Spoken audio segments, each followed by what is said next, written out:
Hello' friends, চ' আজি আমি class 10ৰ social ছায়েন্সৰ কিছুমান মষ্ট ইম্পৰ্টেণ্ট MCQ কৰিম। তো এইবোৰ তোমালোকে চাই যাবা, কাৰণ এইবোৰ এক্সামৰ কাৰণে বহুতো ইম্পৰ্টেণ্ট হ'ব। তো ষ্টাৰ্ট কৰোঁ। তো ফাৰ্ষ্ট নম্বৰ কুৱেশ্যনটো হ'ল বংগ বিভাজন কোনগৰাকী ভাইচৰয়ৰ শাসনকালত হৈছিল? তো ইয়াৰ এনচাৰ হ'ব লৰ্ড নেথানিয়েল কাৰ্জন। ঠিক আছে, খ নম্বৰ। 2 নম্বৰ আছে তলৰ প্ৰশ্নটোত দাবী আৰু কাৰণ হিচাপে দুটা উক্তি দিয়া হৈছে। উক্তিকেইটা পঢ়া আৰু শুদ্ধ বিকল্পটো বাছি উলিওৱা। দাবী দিছে যে ভাৰতত হোৱা স্বদেশী আন্দোলনে থলুৱা সা সামগ্ৰী বৃদ্ধি কৰিব বিচৰাৰ লগতে ব্ৰিটিছ সামগ্ৰীৰ ওপৰত নিৰ্ভৰশীলতা হ্ৰাস কৰিব বিচাৰিছিল। তাৰ পাছত কাৰণটো আছে যে স্বদেশী আন্দোলনে প্ৰধানত ব্ৰিটিছৰ কৰ কাটল আৰু চৰকাৰী ঋণৰ বিৰুদ্ধে প্ৰতিবাদ কৰাৰ লক্ষ্য কৰি লৈছিল। ঠিক আছে, তো ইয়াতে স্বদেশী আন্দোলনত ইয়াৰটো থলুৱা সা সামগ্ৰী বৃদ্ধি কৰিব বিচৰাৰ লগতে ব্ৰিটিছ সামগ্ৰীৰ ওপৰত নিৰ্ভৰশীলতা হ্ৰাস কৰিব বিচাৰিছিল। এইটো দাবীটো শুদ্ধ। আৰু তাৰপিছত আমাৰ যোনটো আছে কাৰণ, স্বদেশী আন্দোলন প্ৰধানত ব্ৰিটিছৰ কৰ কাটল আৰু চৰকাৰী ঋণৰ বিৰুদ্ধে প্ৰতিবাদ কৰাৰ লক্ষ্য কৰি লৈছিল, এইটো হৈছে অশুদ্ধ। চ' ইয়াৰ শুদ্ধ অপশ্যনটো হ'ব এ সত্য, কিন্তু আৰ অসত্য, খ হ'ব। ঠিক আছে, তাৰপাছত আছে ভাৰত ত্যাগ আন্দোলন কেতিয়া সংগঠিত হৈছিল? তো আমি চবেই জানো যে 1942। ঠিক আছে, 1942 চনত ভাৰত ত্যাগ আন্দোলন সংগঠিত হৈছিল। তাৰ পাছৰ কুৱেশ্যনটো হ'ল জালিয়ানৱালাবাগৰ হত্যাকাণ্ড কাৰ নিৰ্দেশত সংগঠিত হৈছিল? তো ইয়াতে general Dyer, lord Pethick Lawrence, A.V. Alexander আৰু ক্লিমেট। তো ইয়াৰ শুদ্ধ এনচাৰটো হ'ব জেনেৰেল ডায়াৰ। ঠিক আছে, তো ইয়াৰ শুদ্ধ এনচাৰটো হ'ব অপশ্যন নম্বৰ এ। তাৰ পাছত আছে যে অসহযোগ আন্দোলনৰ বিষয়ে তলত দিয়া উক্তিকেইটা বিচাৰ কৰা। আন্দোলনটোৰ বিষয়ে তলত দিয়া বিকল্পবোৰৰ কোনকেইটা বিকল্প শুদ্ধ? ফাৰ্ষ্টত আছে যে লোণ আইনৰ বিৰোধিতা কৰা হৈছিল, ছাত্ৰ ছাত্ৰীসকলে চৰকাৰী বিদ্যালয় ত্যাগ কৰিছিল, হিন্দু আৰু মুছলমানৰ মাজৰ একতাত আৰু মহিলাসকলে অংশগ্ৰহণ কৰা নাছিল। তো ইয়াতে এইটো লোণ আইন বিৰোধিতা কৰিছিল, এইটো এণ্ড মহিলাসকলে অংশগ্ৰহণ কৰা নাছিল, এইটো দুটা অশুদ্ধ, আৰু 2 আৰু 3টো শুদ্ধ। তো ইয়াৰ অপশ্যন নম্বৰ কোনটো হ'ব? 2 আৰু 3, অৰ্থাৎ খ। ইয়াৰ শুদ্ধ অপশ্যন হ'ব খ। ঠিক আছে, তাৰ পাছত নেক্সট কুৱেশ্যনটো হ'ল ফুলগুৰিৰ ধাৱা বিদ্ৰোহত ৰাইজৰ হাতত নিহত হোৱা ইংৰাজ বিষয়াজন কোন আছিল? তো ইয়াতে আছে লেফটেনেণ্ট ছিংগাৰ, ছেকেণ্ড হ'ল মেককেবে, গ J.D. এণ্ডাৰছন আৰু ঘ হাৱাৰ্ড কষ্ট। তো ইয়াৰ শুদ্ধ অপশ্যনটো হ'ব অপশ্যন নম্বৰ ক, লেফটেনেণ্ট ছিংগাৰ। ঠিক আছে, তো তাৰ পাছত কুৱেশ্যনটো আছে যে যদি মণিৰাম দেৱান তেওঁৰ পৰিকল্পনাত সফল হ'লহেঁতেন তেন্তে অসমৰ বাবে আটাইতকৈ সম্ভাৱ্য পৰিণতি কি হ'লহেঁতেন? তো ইয়াত আছে মোগল সাম্ৰাজ্যৰ প্ৰত্যক্ষ শাসন, ভাৰতীয় শাসকৰ সৈতে আহোম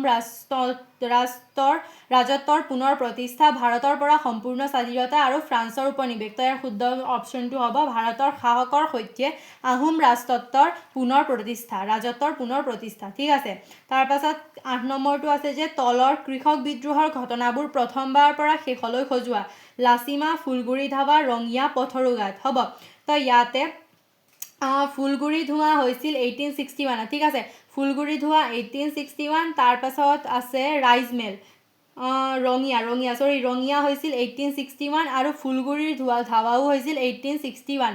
তো ইয়াত এইটো অপশ্যন আছে যে ফুলগুৰি ধাৱা, ৰঙিয়া আৰু পথৰুঘাট হৈছিল তোমাৰ 1894 এণ্ড ৰাচিমাও হৈছিল 1894।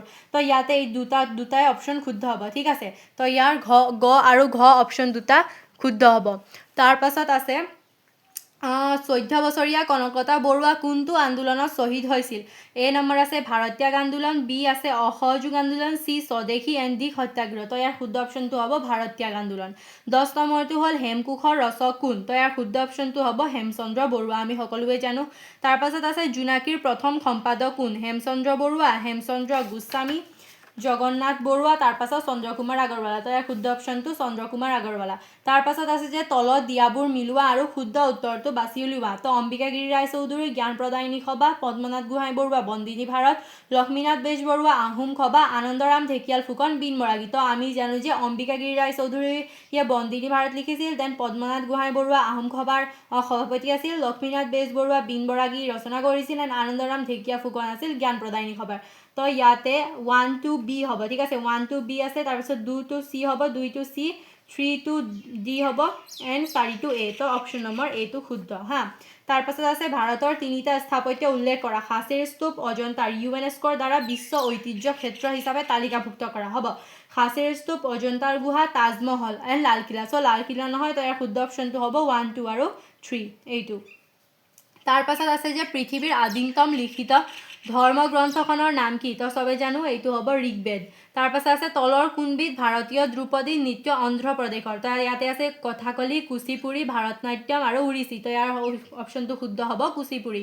তাৰ পাছত আছে তলৰ কোনবোৰ বিষয় অৰ্থনৈতিক ভূগোলৰ অধ্যয়ন ক্ষেত্ৰ? তাৰ 1 নম্বৰ আছে উৎপাদন, বিতৰণ আৰু ব্যৱসায়, 2 নম্বৰ হ'ল স্থান ভিত্তিক উৎপাদনৰ বৈচিত্ৰ্য, 3 নম্বৰ হ'ল ৰাজনৈতিক সীমাৰ অধ্যয়ন আৰু 4 নম্বৰ হ'ল জনসংখ্যাৰ ভূগোলীয় প্ৰভাৱ। তো ইয়াতে ৰাজনৈতিক সীমাৰ অধ্যয়ন বুলি যোনটো আছে এইটো নহ'ব আৰু 3টা শুদ্ধ হ'ব। তো ইয়াৰ শুদ্ধ অপশ্যনটো হ'ব 1, 2 আৰু 4। ঠিক আছে, 1, 2 আৰু 4। তাৰ পাছত 17 নম্বৰ দিছে যে অৰ্থনৈতিক ভূগোল মূলতঃ কিহৰ অধ্যয়নৰ সৈতে সম্পৰ্কিত? এ ভূ অৱয়ব আৰু জলবায়ু, বি প্ৰাকৃতিক সম্পদ আৰু মানৱ কাৰ্যকলাপৰ বিতৰণ আৰু ব্যৱহাৰ, চি দেশসমূহৰ ৰাজনৈতিক সীমা এণ্ড ডি কেৱল জনসংখ্যা বৃদ্ধিৰ অধ্যয়ন। তো ইয়াৰ শুদ্ধ অপশ্যনটো হ'ব প্ৰাকৃতিক সম্পদ আৰু মানৱ কাৰ্যকলাপৰ বিতৰণ আৰু ব্যৱহাৰ। 18 নম্বৰ আছে অৰ্থনৈতিক ভূগোলৰ পিতৃ কোন? ইয়াৰ এনচাৰ হ'ব জৰ্জ চিচম, এইটো আমি সকলোৱে জানো। তাৰ পাছত আছে গোলকীয় উত্তাপ বৃদ্ধিৰ বাবে দায়ী সেউজগৃহ গেছটো হ'ল ক আছে নাইট্ৰজেন, খ আৰ্গন, গ কাৰ্বন ডাই অক্সাইড এণ্ড ঘ অক্সিজেন। তো ইয়াৰ শুদ্ধ অপশ্যন কাৰ্বন ডাই অক্সাইড। নেক্সট কুৱেশ্যনটো হ'ল জীৱ বৈচিত্ৰ্য সংকটৰ মুখ্য কাৰণবোৰ কি কি? এ জলবায়ু পৰিৱৰ্তন, 2 নতুন প্ৰজাতিৰ উদ্ভৱ, 3 প্ৰাকৃতিক বন ধ্বংস আৰু 4 বন্য জীৱ জন্তুৰ অবৈধ চিকাৰ। তো ইয়াতে জলবায়ু পৰিৱৰ্তনো হয়, তাৰ পাছত প্ৰাকৃতিক বন ধ্বংসও এণ্ড বন্য জীৱ জন্তুৰ অবৈধ চিকাৰ। তো ইয়াতে 1, 3 আৰু 4 হ'ব শুদ্ধ, তো খ নম্বৰ। ঠিক আছে, তাৰ পাছত আছে কোনখন সাগৰে এছিয়া আৰু আফ্ৰিকা মহাদেশক পৃথক কৰিছে? তো এইটো ৰেড চি হ'ব। তো ইয়াতে অপশ্যন আছে ভূমধ্য সাগৰ, লোহিত সাগৰ, কাস্পিয়ান সাগৰ, আৰৱ সাগৰ। তো ইয়াতে ৰেড চি বা লোহিত সাগৰ। তাৰ পাছত আছে কোনটো পৰিস্থিতিয়ে আঞ্চলিক পৰিৱেশৰ সমস্যাক অধিক ভালদৰে প্ৰতিনিধিত্ব কৰে? জলবায়ু পৰিৱৰ্তন, অজন স্তৰৰ ক্ষয়, ওচৰৰ কল কাৰখানাৰ বাবে হোৱা নদী প্ৰদূষণ। তাৰ পাছত গোলকীয় উত্তাপ। তো ইয়াৰ শুদ্ধ অপশ্যনটো হ'ব চি ওচৰৰ কল কাৰখানাৰ বাবে হোৱা নদী প্ৰদূষণ। 23 আছে প্ৰশান্ত মহাসাগৰৰ গভীৰতম খাত, মেৰিয়ানা খাতৰ গভীৰতা কিমান? তো ইয়াতে জানো যে 11,022 মিটাৰ। ঠিক আছে, আৰু প্ৰশান্ত মহাসাগৰৰ গভীৰতম খাতৰ নাম ক'ব গ'লে বা লিখিব দিলে আমি মেৰিয়ানা খাত বুলি লিখিম। তাৰ পাছত 24 নম্বৰ আছে 2011 চনৰ লোকপিয়ল মতে অসমৰ প্ৰথম শ্ৰেণীৰ নগৰৰ সংখ্যা কিমান? ক 7, খ 8, গ 10 এণ্ড ঘ 11। তো ইয়াৰ শুদ্ধ অপশ্যনটো হ'ব ক 7। 25 নিম্নলিখিত জনশ্ৰুতসমূহৰ অসমলৈ হোৱা জনপ্ৰব্ৰজনৰ প্ৰৱাহ একাদ্ৰীক্ৰমে সজোৱা। আহোমসকল, মংগোলীয়সকল, অষ্ট্ৰিকসকল, আৰ্যসকল। তো আমি জানো ফাৰ্ষ্টত আহিছিল অষ্ট্ৰিকসকল, দেন আহিছিল আৰ্য, তাৰ পাছত মংগোলীয়সকল আহিছিল। মংগোলীয়সকল ফাৰ্ষ্টত অষ্ট্ৰিকসকল, দেন মংগোলীয়সকল, তাৰ পাছত আহিছিল আৰ্যসকল এণ্ড লাষ্টত আহোমসকল। ঠিক আছে, তো 3, 2, 4, 1 ইয়াতে আছে, ইয়াত 3, 2, 4, 1 ঘটো শুদ্ধ। তাৰ পাছতে জনসংখ্যাৰ ভিত্তিত অসমৰ দ্বিতীয় বৃহৎ জনজাতিটো হ'ল বড়ো, ৰাভা। তাৰ পাছত আছে কাৰ্বি, মিচিং। তাৰ শুদ্ধ অপশ্যনটো হ'ব মিচিং।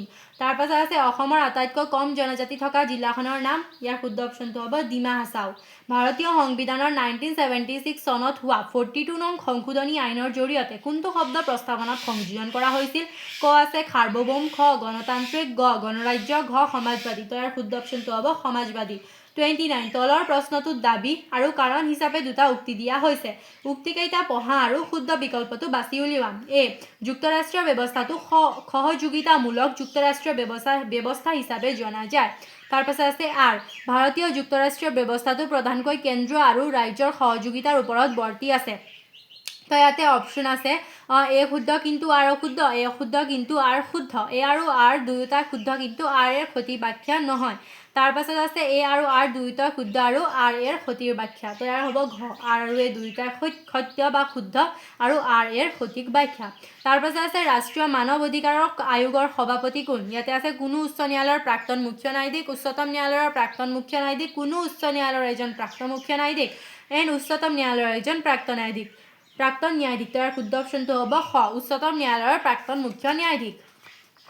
নেক্সট কুৱেশ্যনটো হ'ল যে মুখ্য কাৰ্যালয়ৰ সৈতে কিছুমান আন্তৰ্জাতিক অনুষ্ঠানৰ নাম দিয়া হৈছে, সেইবোৰ মিলোৱা আৰু শুদ্ধ উত্তৰটো বাছি উলিওৱা। UNO, Dubai, ICC, New York, FIFA, Brussels, NATO, Zurich. তাৰ পাছত ইয়াক আমি মিলাই লওঁ যে UNO আছে নিউয়ৰ্কত, তাৰপিছত ICC আছে ডুবাই, তাৰপিছত ফিফা আছে জুৰিক এণ্ড নেটো আছে ব্ৰুচেলছ। ঠিক আছে, A টো 2 and B2 1, A2 2, B2 1, C2 4 ক নম্বৰটো শুদ্ধ হ'ব হা তাৰপাছত 32 আছে আন্তৰ্জাতিক ন্যায়ালয়ৰ বিষয়ে তলত দিয়া উক্তিবোৰ বিবেচনা কৰি শুদ্ধ উত্তৰটো বাছি উলিওৱা 1 আন্তৰ্জাতিক ন্যায়ালয়ৰ প্ৰধান কাম হৈছে সদস্যসমূহে উত্থাপন কৰা গোচৰসমূহ নিষ্পত্তি কৰা এই আদালতত দিয়া ৰাষ্ট্ৰ বিবাদমান ৰাষ্ট্ৰই মানিবলৈ বাধ্য